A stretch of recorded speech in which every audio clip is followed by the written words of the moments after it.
Welcome back to the Budget Gamer channel, where we bring you, yes you, we bring you critical and in-depth reviews of just about every indie game we can get our hands on, and today we're going to be taking a look at the 9-cent indie game Dark Burial for the Nintendo Switch. But before you hear 9-cent game and just go jump on the bandwagon, you may want to stick around for the rest of the review.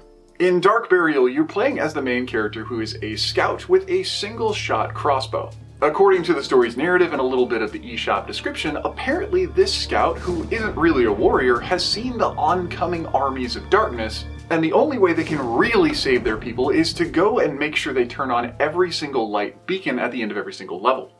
And so immediately they go start kicking tires and lighting fires and platforming their way as fast as they can, avoiding or killing every minion and occasionally fighting a boss. And while this does sound pretty par for the course for any platformer out there, there are a few things that make Dark Burial unique. And whether those things are good or bad, that's definitely going to be up to you. First off, first impressions of the game, as soon as I worked my way through the buttons to find the character controls, I realized the main character jumps like a flea.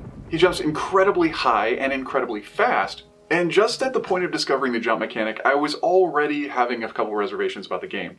The crossbow bolt, arrow, whatever you want to call it, dynamic of the game is also something that raises a bit of a question. One of the fundamental aspects of the gameplay is that launching only one arrow at a time, and launching a new arrow deletes the previous. You'll have to not only kill enemies, but build platforms to be able to navigate across larger gaps or build your own way up to higher platforms.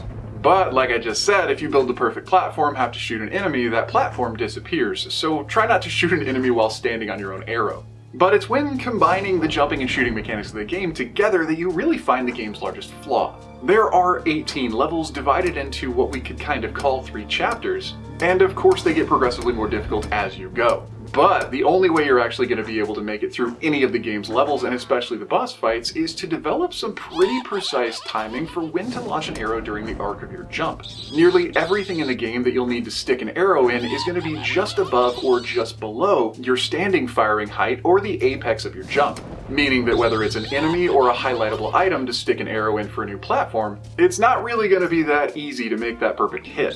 The visuals in the game overall aren't that bad, except your character sprite looks like a block.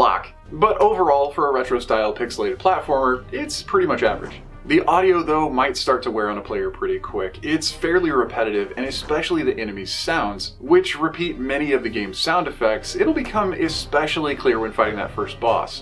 The dying shrieks of the bats and spiders, the repetitive cackle of the witch as she appears in the screen. It'll probably just make you wish the level was over.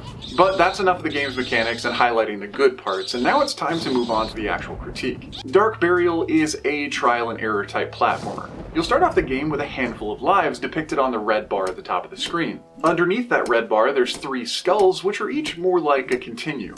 And so if you manage to use up all of your continues and all of your health in that health bar, you'll be starting the entire game over, even if you did make it into the next chapter. Thankfully though, levels do get easier as you play through them more and more, but they still just really feel like they're trolling you through 100% of the gameplay.